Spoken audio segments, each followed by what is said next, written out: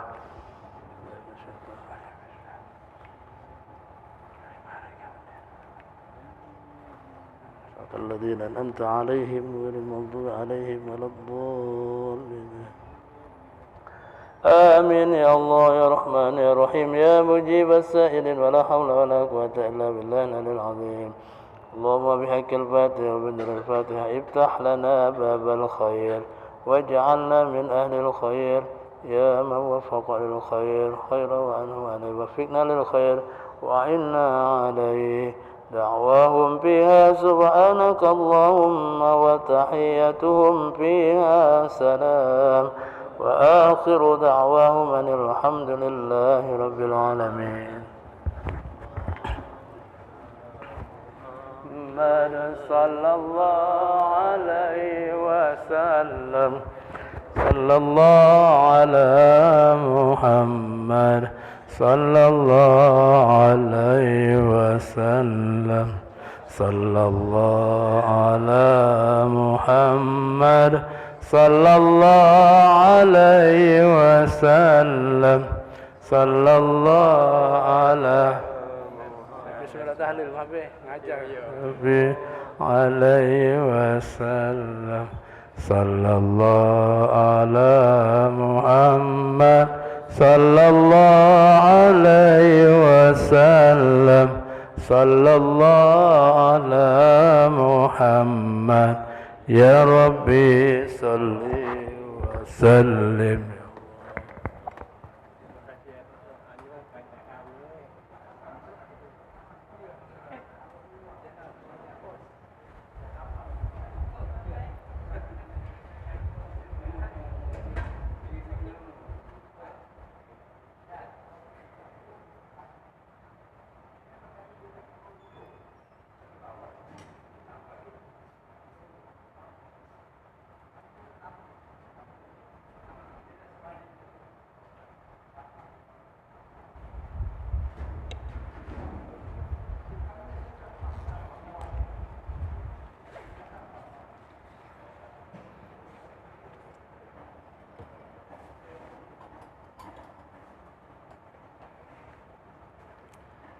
Cek.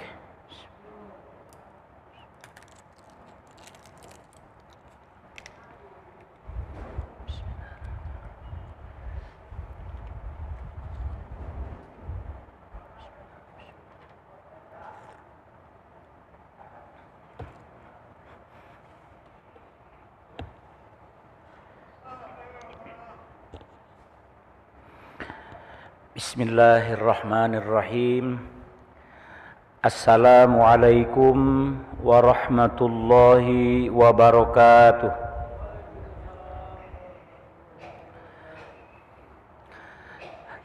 Alhamdulillahilladzi wa'ada man ata'ahu bidaris salam واستجاب لمن دعاه وقد توكل عليه في إنجاز المرام أشهد أن لا إله إلا الله وحده لا شريك له ذو الجلال والإكرام وأشهد أن محمدا عبده ورسوله الذي أرسله إلى جميع الثقلين اللهم صل وسلم وبارك على سيدنا محمد سيد المرسلين وعلى آله وصحبه أجمعين أما بعد سبحانك لا علم لنا إلا ما علمتنا إنك أنت العليم الحكيم فقال سبحانه وتعالى في كتابه الكريم أعوذ بالله من الشيطان الرجيم بسم الله الرحمن الرحيم قل هل يستوي الذين يعلمون والذين لا يعلمون وقال يرفع الله الذين آمنوا منكم والذين أوتوا العلم درجات والله بما تعملون خبير صدق الله العظيم وصدق رسوله النبي الحبيب الكريم ونحن على ذلك من الشاهدين والشاكرين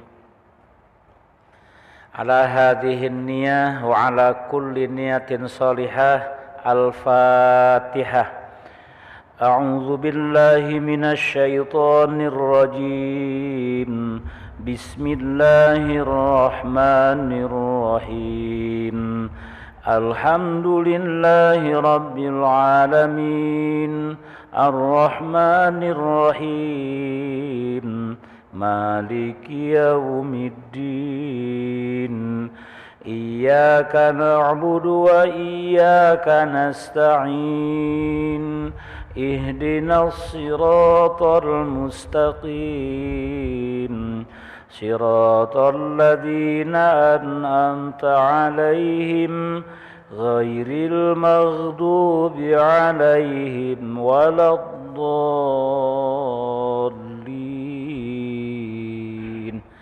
آمين.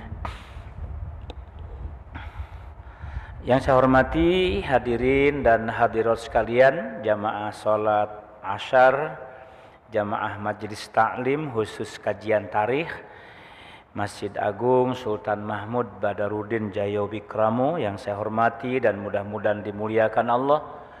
Mari kita sama-sama memanjatkan, mempersembahkan puji dan syukur kehadirat Allah Subhanahu wa taala karena atas limpahan nikmat dan karunia-Nya saat ini kembali kita hadir untuk melanjutkan pemahaman-pemahaman ataupun mentadaburi sejarah perjalanan baik itu para nabi rasul, para imam muhaddisin dan juga imam madhab yang sekarang kita sedang membahas tentang sejarah perjalanan atau biografinya Imam Syafi'i rahimahullah atau Muhammad bin Idris Asy-Syafi'i.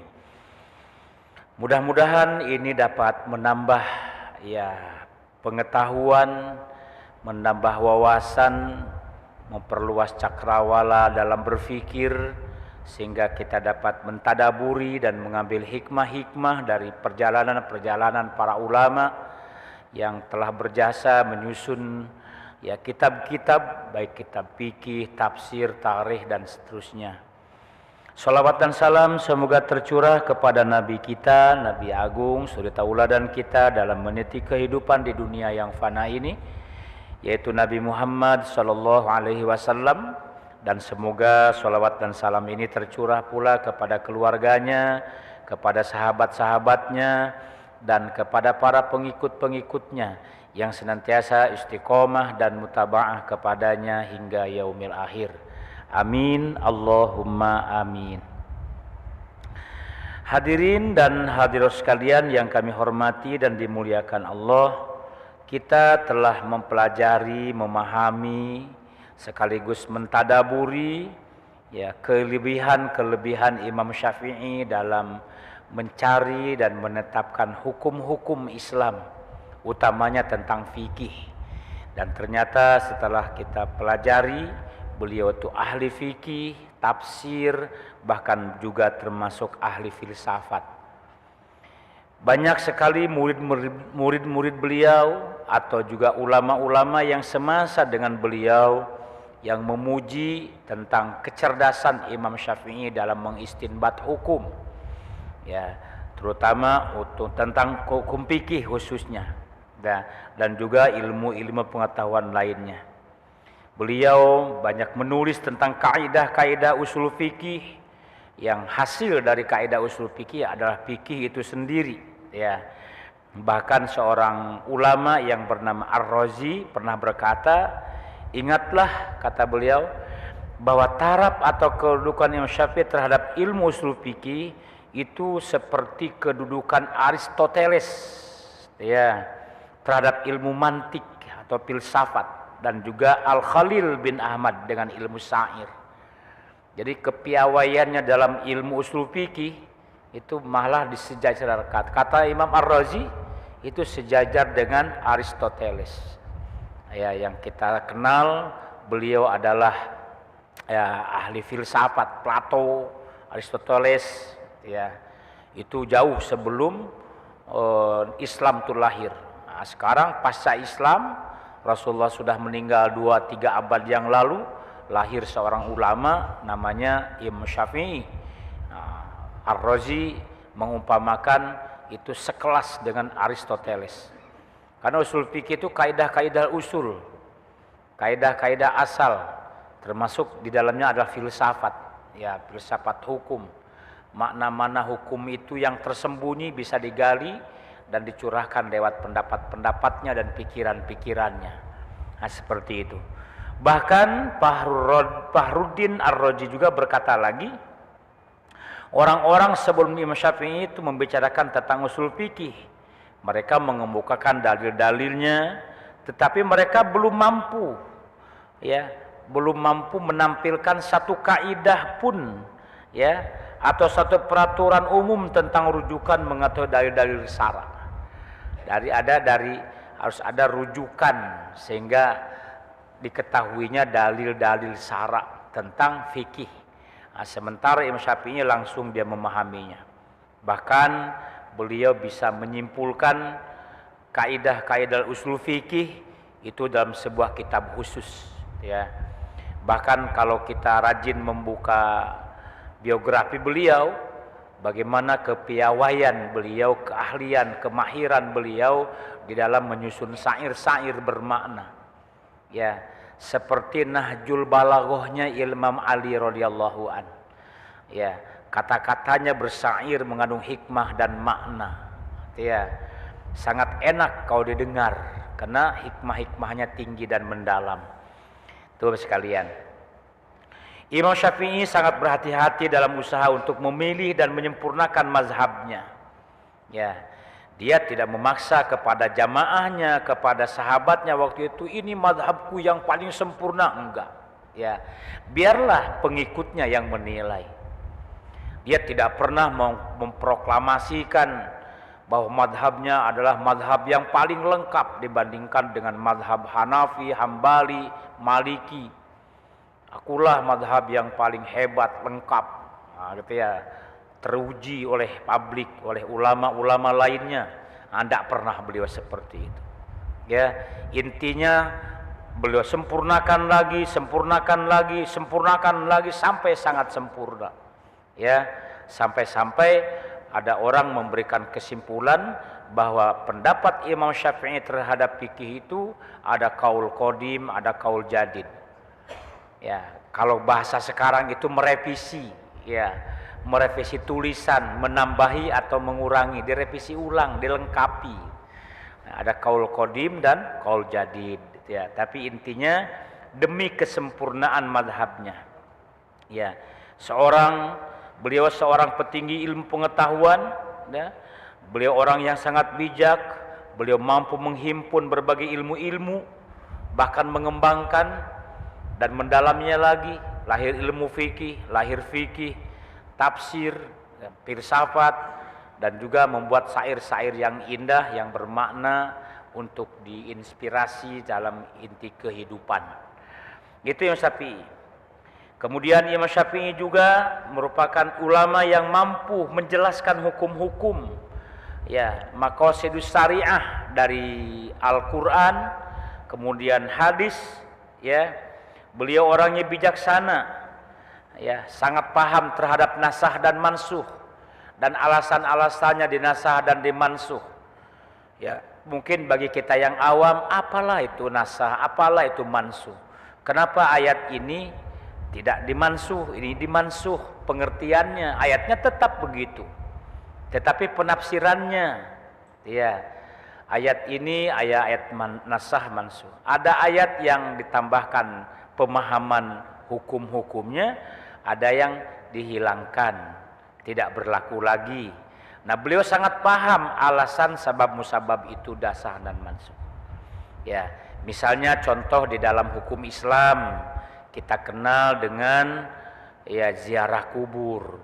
Itu ziarah kubur dulu diharamkan, tidak boleh, ya, tidak boleh. Namun pada suatu ketika tatkala Islam sudah lengkap, sempurna, akidah sudah mapan, beliau mengatakan, kuntu nahaitukum an ziyaratil qabri fazuruha. Dulu aku pernah melarang kalian ziarah kubur, kalau sekarang mau ziarah, ziarahlah. Artinya dibolehkan. Itu contoh. Berarti dulunya diharamkan, tidak boleh umat Islam melakukan ziarah kubur. Nah, asbabnya kenapa? Nah, digali itu beliau membuat alasan-alasannya. Kenapa hukum itu dulu diharamkan, sekarang dibolehkan? Ini dia alasan-alasannya. Nah, diuraikanlah oleh Imam Syafi'i, ya. Itu namanya nasah dan mansuh, gitu ya. Ada yang dulunya boleh, sekarang dilarang, dibalik. Kalau dulu dilarang, sekarang boleh itu ziarah kubur. Nah, ada hukum yang dulu boleh, sekarang dilarang. Ya, contohnya nikah mut'ah, ya. Nikah mut'ah, kawin kontrak itu dulu pernah dihalalkan, dibolehkan. Situasi kondisinya mungkin. Ya, boleh itu nikah mut'ah, ya. Nah, setelah Nabi membuka pintu gerbang Mekah, Futuh Mekah, beliau berpidato mutawatir, ya, Islam pernah membolehkan nikah mut'ah. Mulai hari ini sampai kiamat tak boleh orang Islam melakukan nikah mut'ah, ya. Haram hukumnya, dulu boleh. Nah, nasah mansuh itu seperti itu. Alasan-alasannya apa kok begitu? Dasar hukumnya apa? Asbab wurudnya apa? Nah, diuraikan oleh Imam Syafi'i, ya, dijelaskan. Jadi beliau tuh mampu menguraikan penjelasan-penjelasan sabab musabab ayat itu nasah dan mansuh. Hadis itu menasah dan menasuhkan hukum. Beliau sangat paham. Itu contohnya, ya. Kemudian Imam Syafi'i tidak diragukan lagi bahwa beliau adalah orang yang pertama kali menyusun usul fikih. Tadi kita sebutkan bahwa beliau sangat paham tentang usul fikih. Jadi Bapak sekalian, ada fikih, ada usul fikih. Kalau di UIN itu ada pembelajaran. Sebelum fikih, usul fikih dulu. Dasar-dasarnya menetapkan hukum fikih itu apa, ya. Dan ternyata Imam Syafi'i adalah ulama yang pertama kali menyusun dan mengembangkan usul fikih. Nah, jadi siapa tokoh usul fikih di dalam Islam? Imam Syafi'i. Ya, itu lahirnya berarti pada abad ketiga Masehi. Mohon maaf. Nah, itu seperti itu, ya. Usul fikih, beliau adalah orang yang pertama kali menyusun ilmu usul fikih. Ya. Terakhir Bapak sekalian, beliau juga seorang yang tidak dapat ditandingi, bahkan tidak ada orang yang dapat menghampiri, melampauinya dalam hal memahami maqasidus syariah, maksud-maksud hukum yang tergandung dalam Al-Quran dan Sunnah Rasulullah SAW. Beliau sangat mahir, ya, menjelaskan hukum-hukum dari Al-Quran, ya. Bukan berarti Al-Quran belum jelas dijelaskan oleh Imam Syafi'i, bukan begitu pengertiannya. Jadi pemaknaan, penafsiran dari ayat Al-Quran itu beliau lebih paham. Ya, karena ada ayat-ayat yang perlu diperjelas tentang kaidah usulnya, ya, tentang penafsirannya. Itu ya. Tuh. Misalnya kalimat wa'bud rabbaka hatta ya'tiyakal yakin. Misal ini contoh, ya. Wa'bud rabbaka hatta ya'tiyakal yakin. Wa'bud rabbaka, sembahlah Tuhanmu. Hatta ya'tiyakal, sampai datang kepadamu yakin, keyakinan. Apa maksudnya? Gitu ya. Sembahlah Tuhanmu sampai datang keyakinan kepadamu. Kan perlu penafsiran kalimat itu. Apa maksudnya sampai datang keyakinan? Oh, rupanya pengertian dan pahamnya maksudnya sembahlah Tuhanmu sampai datang kematian menjemputmu. Itu maksudnya. Dari mana beliau paham? Ini hadisnya yang menjelaskan tentang itu. Ini dalilnya, dalil ini. Jelas. Nah, itu contoh. Ya, contoh apa maksud ayat itu. Ya, contoh maksudnya. Ya, itu saya satu contoh. Wa'bud rabbaka hatta ya'tiyakal yakin. Sembahlah Tuhanmu sampai datang keyakinan. Maksudnya sampai datang kematian. Kita tetap menyembah Allah yang satu, itu maksudnya. Wala tamutunna illa wa antum muslimun. Dimunasabatul ayatkan dengan ayat yang lain. Itu contohnya. Kemudian yang kedua, kalau kamu tidak mendapatkan air untuk berwudu, fatayammamu sha'idan thayyiban, maka hendaklah kamu bertayamum dengan tanah yang baik. Beliau tafsirkan apa maksud dengan tanah yang baik itu. Maka fikih Imam Syafi'i tidak basing debu tayamum itu. Sha'idan thayyiban itu tanah yang baik, tanah nian. Tanah dalam arti kata jangan tercampur debu-debu jalanan, tepung atau apapun yang berbentuk tepung, debu. Tidak, tetapi harus tanah murni. Nah, maka kalimatnya sha'idan thayyiban.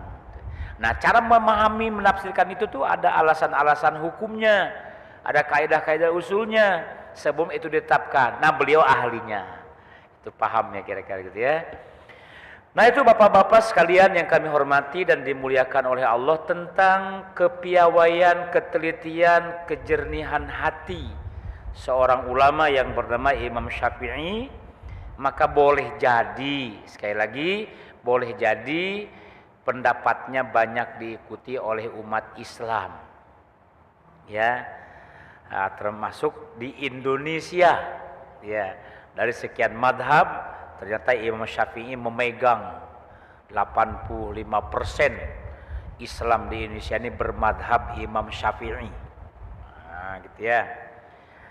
Baik, itu dan demikian sekalian tentang kepiawaian Imam Syafi'i. Sekarang berikutnya kita masuk ke subbab berikutnya. Kitab-kitab Imam Syafi'i. Saya minum dulu, mohon izin. Bismillah. Nah, ini kitab-kitab Imam Syafi'i ini luar biasa nih. Kita akan mengenal saja. Ya, syukur-syukur kita mempunyai niat untuk membeli, memahami dan membacanya, membaca dan memahaminya. Ya. Imam Syafi'i banyak menyusun dan mengarang kitab-kitab. Ya. Menurut beberapa ahli, beliau sampai menyusun 13 macam kitab. Bukan 3 jilid Bapak-bapak ya. 13 macam kitab. Kitab Al-Um saja kan sudah diterjemahkan itu sampai 36 jilid. Satu lemari penuh, baru satu kitab Al-Um.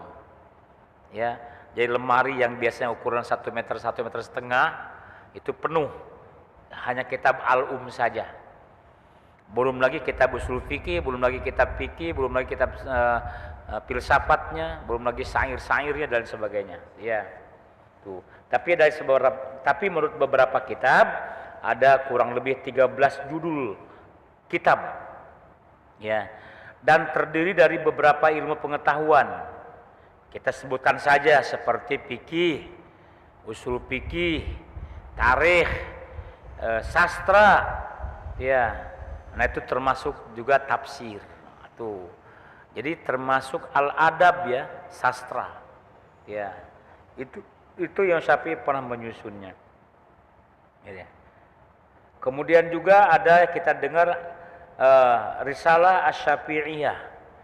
Karena namanya risalah tuh kitab itu Quran, catatan harian, surat. Ya. Surat Ar-Risalah itu artinya surat.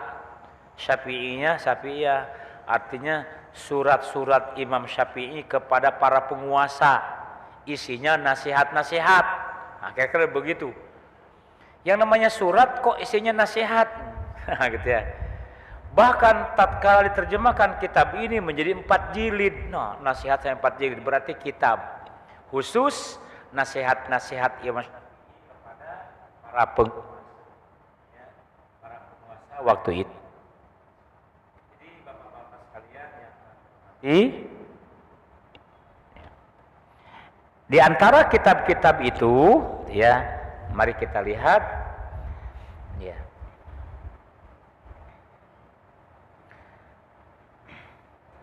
Ada seorang ulama, ya, yang bernama Ya'qud, bukan Yakub ya kan? Ya'qud. Ya'qud ini menulis sebuah kitab namanya Mu'jam al-Adaba. Mu'jam al-Adaba. Mu'jam itu semacam jenis kitab yang sudah disusun rapi, ya, secara abjad. Ya. Misalnya hadis yang dimulai dari huruf alif, ya, maka mudah tatkala zaman itu mencari hadis-hadis tentang sesuatu hukum. Tatkala kita hafal atau tahu hadis itu dimulai huruf ba, cari huruf ba. Mu'jam hadis namanya. Nah, artinya jadi termasuklah Ya'qud menyusun kitab namanya Mu'jam al-Adaba, al-adab sastra. Artinya ya ensiklopedi tentang sastra lah kira-kira itu. Nah, beliau menuliskan dalam kitabnya itu, ya, bahwa Imam Syafi'i itu menulis sampai berpuluh-puluh kitab. Oh, tadi 13 kitab. Tapi kalau menurut Ya'qud bahwa Imam Syafi'i itu sampai menulis puluhan kitab. Itu kata beliau, ya. Jadi bukan hanya belasan, tetapi puluhan kitab yang disusun oleh Imam Syafi'i rahimahullah. Ya. Kemudian kitab-kitab yang berkaitan tentang hukum-hukum fikih, ya, beliau klasifikasikan lagi dalam sebuah buku dan sengaja diberi judul Al-Um. Nah, terkenal gini sejarahnya. Jadi tentang hukum-hukum, tapi diambil hukum-hukum fikih, termasuk fikih ibadah, fikih muamalah, fikih jinayah, fikih siasah. Dikumpulkan dalam kitab fikih namanya Al-Um. Boleh kita terjemahkan Al-Um itu namanya kitab induk. Al-Ummu, ibu itu kan induk. Ngerti ya? Jadi kitab Al-Um susunan Imam Syafi'i itu adalah kitab khusus tentang hukum-hukum fikih. Lengkap, maka namanya Al-Um. Ya. Kemudian juga, ya, sudah tadi disebutkan kitab Ar-Risalah Asy-Syafi'iyah, surat-surat Imam Syafi'i atau surat-surat pengikut Imam Syafi'i. Ya, intinya awalnya nasihat-nasihat untuk para raja. Kalau terjemahkan sekarang, nasihat untuk para pemimpin lah, kira-kira begitu. Ya, nasihat beliau itu dalam kitab ini banyak dikutip oleh ulama-ulama mutakhirin. Ya, termasuk Imam Al-Ghazali misalnya kan, itu mengutip pendapat beliau.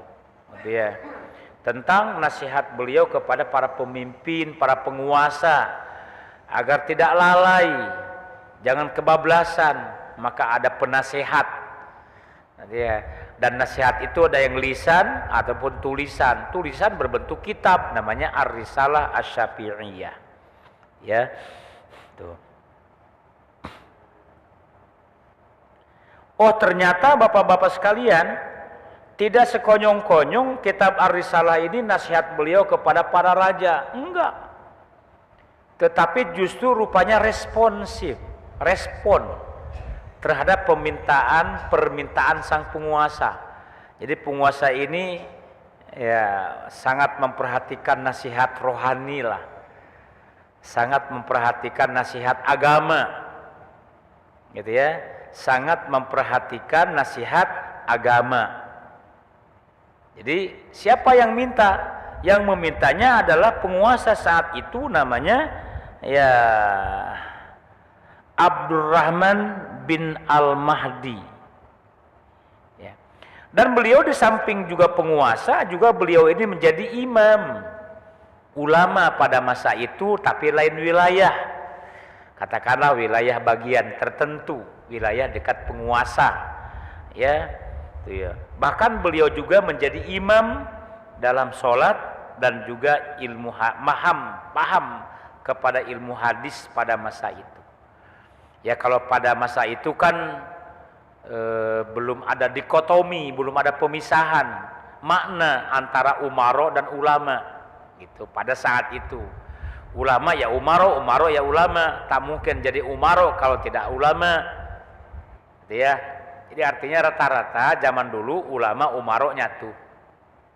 Sekarang udah pisah, maka disebut dengan dikotomi, pemisahan makna. Kami ini golongan ulama, kamu itu golongan umaro, gitu ya. Yang memerintah, sistem pemerintahan, sistem demokrasi lah, sistem kerajaan lah, dan lain sebagainya. Dia itu.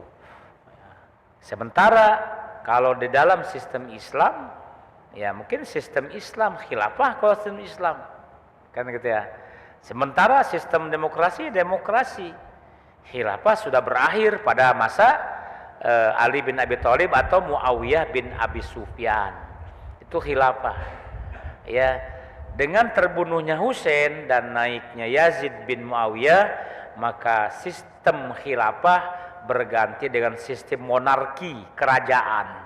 Sejak saat itu terus berkembang. Ya, berkembang.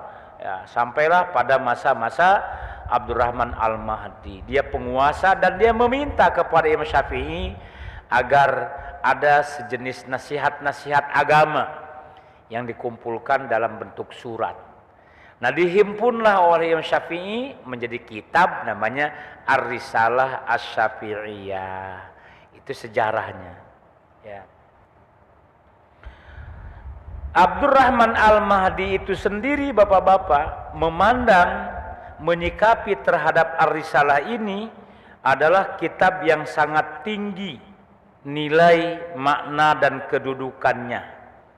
Ya. Sehingga pada saat itu ulama-ulama pun banyak, ya. Ya, saat itu kan bapak-bapak sangat susah. Untuk menggandakan kitab itu sangat susah. Sementara itu sudah diberikan kepada Abdurrahman Al-Mahdi. Dah kate ini untuk anak arsipnya. Ya, zaman sekarang kan mudah. Ya, tinggal flash disk, pakai link YouTube, link Google. Nah, itunya aja udah terbagilah materi-materi itu. Gitu ya. Ya zaman canggih nggak ada masalah. Kalau zaman dulu ya ditulis ulang.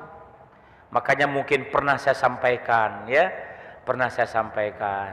bahwa Syekh Abdul Somad Al-Palimbani itu berkawan akrab dengan Syekh Abdul Rasad Al-Banjari Banjarmasin. Mereka berguru, berkawan, sahabat dekat di sana.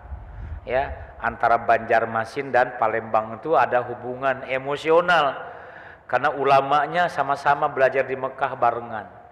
Waktu mereka pulang, ya, berlabuh di Teluk Banten, ya, mereka berdua ada kitab yang mereka jadikan rujukan selama belajar di Mekah.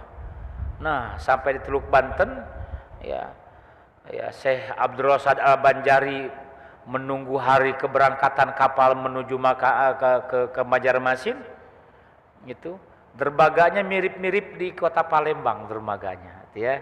Karena dari laut itu masuk lagi ke muara. Ya, kalau kita agak jauh kan muaranya, dari Muara Sungsang sampai ke Palembang kan bermil-mil atau berkilo-kilometer. Kalau sana ke muaranya dekat. Ya. Jadi di saat di Banten itulah menunggu kapal yang ke Banjarmasin, Syekh Abdul Somad Al-Palimbani menunggu kapal yang akan berangkat ke Palembang, gitu ya. Ada kitab, mereka cuma satu kitabnya, hanya dibagi dua, dibelah dengan pedang, dengan pisau, dibelah dua, separuh sewang, ya. Bab pertama sampai tengah-tengah diambil oleh Syekh Abdul Somad, ya. Nah, bagian keduanya sampai bab terakhir oleh Syekh Abdul Rasad Al-Banjari. Kitabnya cuma kok dibagi dua, saking bekawannya mereka, ceritanya begitu, ya. Nah, jadi kembali kepada pembahasan ini Mas sekalian, itu dipinta sudah diberikan kepada Abdurrahman Al-Mahdi. Nah, makanya Syafi'i nulis lagi, bayangkanlah nulis manual, ya.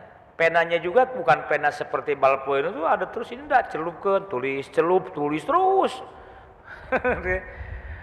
Betapa uletnya, betapa luar biasa. Belum lagi masyarakat ada yang memintanya.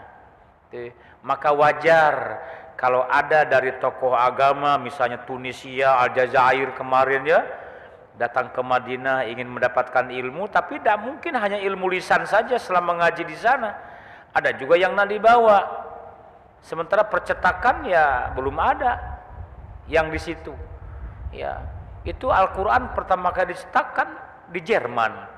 Belum ada percetakan. Termasuk pada abad itu masih tulis itulah. Jadi kalau dari luar ada yang perlu perlu literatur kitabnya ditulis dulu. Ya, sekian bulan nulisnya baru dibawa, gitu ya. Seperti itu Bapak-bapak, gitu ya. Maka wajar misalnya dari Tunisia datang ke Mekah, lah sudah 5-6 tahun baru pulang ke negerinya dari bawa kitab. Tapi terus berkembang, percetakan mulai ada terus. Makanya mulai banyak percetakan itu dengan kertas yang kuning. Nah, sampai sekarang disebut kitab kuning, ya. Walaupun sudah ditulis dengan kertas yang putih, tetap nyebutnya kitab kuning. Kenapa? Pertama kali muncul kertasnya kuning, bukan putih, dan Arabnya gundul. Nah, sehingga disebut itu kitab kuning yang gundul hurufnya, gitu ya. Itu sejarahnya. Jadi bagi sekalian yang kami hormati, termasuklah Ar-Risalah ini banyak orang yang menyenangi. Sehingga banyak ditulis ulang. Di samping Imam Syafi'i sendiri punya arsipnya, ya. Itu kabarnya wallahu alam, waktu beliau terakhir berhijrah ke Mesir, karena kuburannya di Mesir, itu kitab-kitabnya dibawa sampai berunta-unta banyak, khusus membawa kitabnya, ya. Membawa kitabnya Imam Syafi'i itu pakai unta. Untanya bukan satu rombongan, gitu. Cuman bawa kitab. Kalau kapilah dagang tuh bawa barang untuk diperjualbelikan, kalau Syafi'i itu ndak, membawa kitab-kitab untuk dibawa pindah hijrah ke Mesir. Ya, itu panggilan ruhani beliau untuk berdakwah di Mesir, nyebrang ke benua Afrika. Ya, maka otomatis sekalian, ya, pada zaman itulah terus berkelanjutan Islam pun berkembang di bukan jazirah, di benua Afrika. Ya, bahkan nyebrang ke Selat Gibraltar, Spanyol, Andalusia. Ya, kalau Bapak-bapak ingat dengan Piala Dunia kemarin Tunisia sampai ke perempat final ya, perempat final apa semifinal. Nah, itu di Aljazair Tunisia itulah pelabuhan Selat Gibraltar. Ya, kalau nyebrang itu ke benua Eropa, itulah Andalusia. Dulu namanya Andalusia, sekarang bernama Spanyol. Ya, Spanyol. Itu ya termasuk negara penjajah juga ya. Spanyol, Portugis, Belanda, Inggris, itu kan negara-negara yang sudah maju peradabannya, ilmunya sudah tinggi, maka mereka menjadi bangsa penjajah. Nah, termasuk Turki itu bagian. Bahkan Mekah pernah menjadi jajahan Turki. Ya, kalau kita Belanda kan, Belanda ada sebagian dijajah oleh Inggris. Misalnya di Portugis ya, maaf, gitu. Seperti di apa yang merdeka tuh NTT itu ya, Timor Leste itu kan jajahan Portugis. Nah, jadi bapak-bapak sekalian agak sedikit melebar ya bahasan kita. Maksudnya dengan hijrahnya Imam Syafi'i ya, dengan banyaknya permintaan kitab yang ditulis ulang, sudah muncul ada percetakan. Nah, mulai ada percetakan tuh mulai ringan tuh. Ya, tugas para ulama-ulama yang nulis kitab itu karena digandakan. Walaupun masih tradisional kan, masih sangat tradisional. Jangankan zaman dulu ya, kita aja masih ingat ya 30 tahun yang lalu awal jadi pegawai. Ya, untuk menggandakan fotokopi itu kan sit begitu ya. Sekarang sangat canggih sekali ya. Bahkan data bisa dikirim di sini, di printnya di sana. Itu bisa seperti itu. Jadi sekalian, maka Islam pun berkembang sampai nyebrang ke Spanyol dan lama sampai 7 abad ya, bahkan merembet sampai ke Eropa Timur. Eropa Timur tuh mana tuh? Bosnia, Herzegovina, tuh ya, Yugoslavia Raya dulu ya masuk tuh. Sekarang jadi Bosnia, ke Eropa Timur. Dari Eropa Timur merembet ke mana tuh? Ke Cina Daratan, Mughal. Ya, Mughal, termasuk dari Cina Daratan nih, Cheng Ho datang ke Palembang juga pernah ya, tetapi cuma lewat ya, bermukimnya di mana, di Surabaya kalau tidak salah. Maka di Surabaya pun ada Muhammad Cheng Ho, itu Cina Daratan, artinya Asia tuh, Asia Utara tuh berarti ya, sampai merembet ke Asia Selatan. Kemana Asia Selatan? Gujarat, Bangladesh, Kashmir, India, itu Asia Selatan. Kemudian merembet lagi ke Asia Tenggara. Mana? Malaysia, Indonesia, Thailand, Filipina, itu Asia Tenggara. Maka sampailah Islam ke Indonesia. Jadi secara pergerakan Islam lewat darat situ Pak. Kalau pergerakan Islam lewat laut itu Hadramaut, tetapi lewat darat justru yang lebih cepat. Laut itu cuma nyebrang baik, gitu ya. Makanya Islam itu berasal dari kerajaan Samudra Pasai di Aceh, gitu ya. Itu Islam sampai merembet ke Pulau Sumatera, terus ke arah timur, ya, sampai oleh para wali Songo. Menyebarlah Islam di Pulau Jawa. Jadi bapak-bapak sekalian yang kami hormati, memang ada jalur laut yang kita kenal dengan dari Hadramaut ya, dan sekitarnya. Islam sampai ke sini tuh, maka banyak di sini dari orang-orang Yaman di Hadramaut kan. Itu jalur laut berdagang mereka. Ada yang jalur darat, tadi urutannya seperti itu. Ya, cuman nyebrang baik, nyebrang termasuk ke Asia Tenggara tuh, Asia Tenggara nyebrang. Beliau kembali ya menata kitab itu. Ya, pada suatu ketika beliau membaca berulang lagi sampai kitab itu sempurna ya, dan jadilah kitab itu namanya kitab Ar-Risalah. Begitu juga dengan Al-Um. Ya, kita tidak mempelajari kitab Al-Umnya, kita hanya mempelajari sejarah ditulisnya Al-Um gitu ya, isinya tentang fikih. Nah, kemudian Al-Um juga begitu. Beliau isi lagi, beliau kaji lagi, terus akhirnya sempurnalah dan kemudian dicetak, diperbanyak seperti halnya Ar-Risalah. Ya. Hadirin hadirat sekalian yang kami hormati dan dimuliakan oleh Allah. Di antara kitab karangan Imam Syafi'i yang bernama Al-Um itu berisi semuanya luas tentang ilmu fikih. Ya. Tetapi ada juga ulama yang mengatakan bahwa itu adalah kitab yang disusun bersama-sama ya, dengan orang ulama yang bernama Abi Ya'qub Al-Buaiti. Ya. Katanya beliau tuh pernah ikut menyusun. Bapak-bapak mungkin kalau kita melihat kitab ya, ada disusun oleh Anu. Kemudian di bawahnya ada nama-nama, ya. Tapi nama-nama itu lebih kepada penyempurnaan. Misalnya disusun oleh Syarif Hussein, misalnya kan, di bawahnya ada tim editor. Nah, yang editornya ada, namanya siapa? Mahmud misalnya. Editor 1 tentang bahasa. Bahasanya diedit, disempurnakan, kalimatnya biar bagus. Ya. Ada editor hadis, khusus dia mengedit hadis. Ada tidak salah tulis. Nah, yang berikutnya ada layout. Kalau zaman sekarang, ya, layout itu layak untuk dicetak. Ya.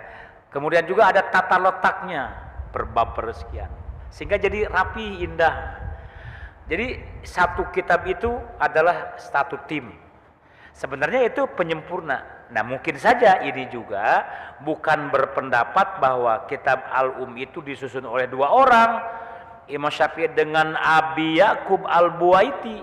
Tetapi Abi Ya'qub Al-Buwaiti termasuk ikut nimbrung, ya, menyempurnakan.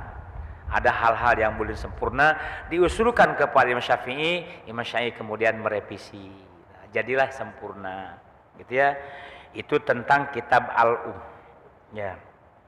Memang ada sih yang berpendapat, yang ulama lain yang mengatakan bahwa Imam Syafi'i menyusun kitab Al-Um itu adalah bekerja sama dengan sahabat-sahabatnya yang pada masa itu mempunyai kelebihan-kelebihan. Misalnya kelebihan dalam bentuk syairnya dan lain sebagainya. Ya. Tuh. Termasuk juga pendapat dari Ar-Rabi bin Sulaiman. Ya.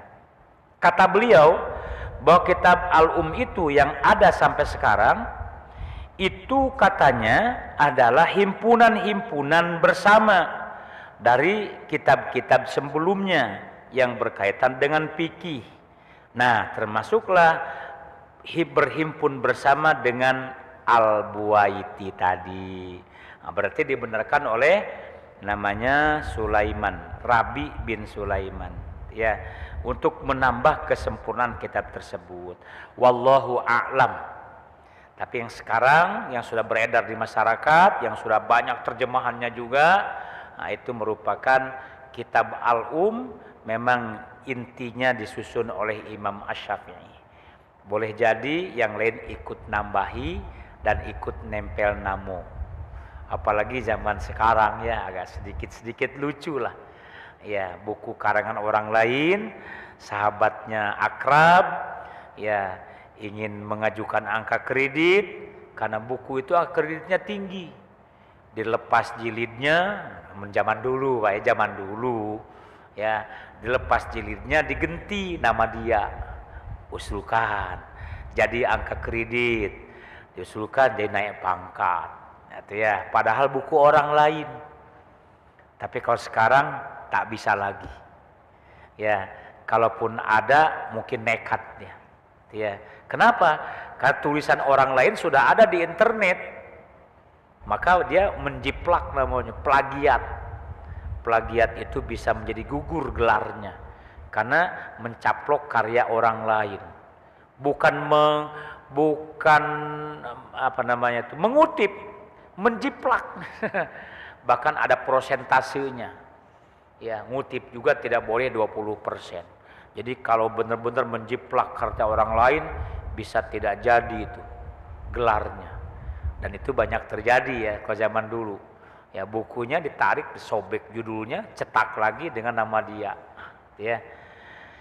Ya, itu tentu hal-hal yang muharramah dikalahkan oleh muhallalah. Ada baik unsur-unsur keharaman yang kadang-kadang justru itu yang lebih tampil. Ya. Tentu bagi perilaku seperti itu, ya, tidak akan memberikan kenyamanan. Kalaupun dia naik pangkat, di mana letak nyamannya?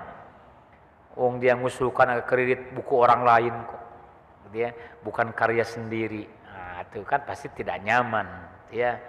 Maka kalau bisa, sejelek apapun tulisan kita, bagi para pelajar itu karya kita, hasil jerih payah kita, mikir kita ditumpahkan lewat tulisan.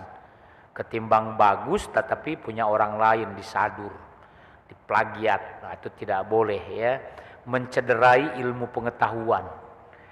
mencederai mulianya ilmu pengetahuan dan teknologi.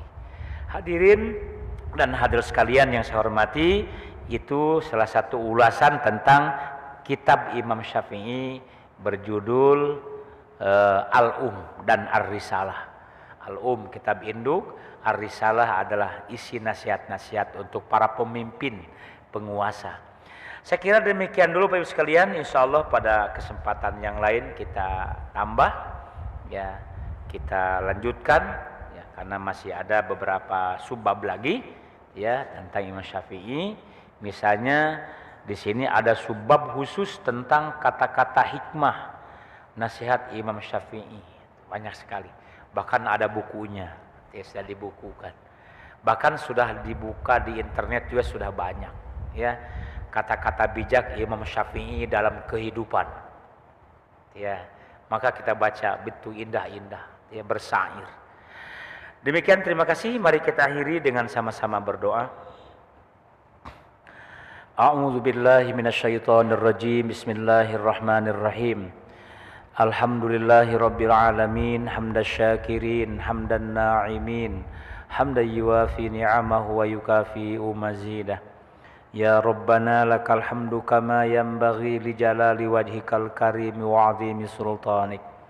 Allahumma salli wa sallim wa barik wa karrim ala sayyidina Muhammadin wa ala alihi wa sahbihi ajma'in.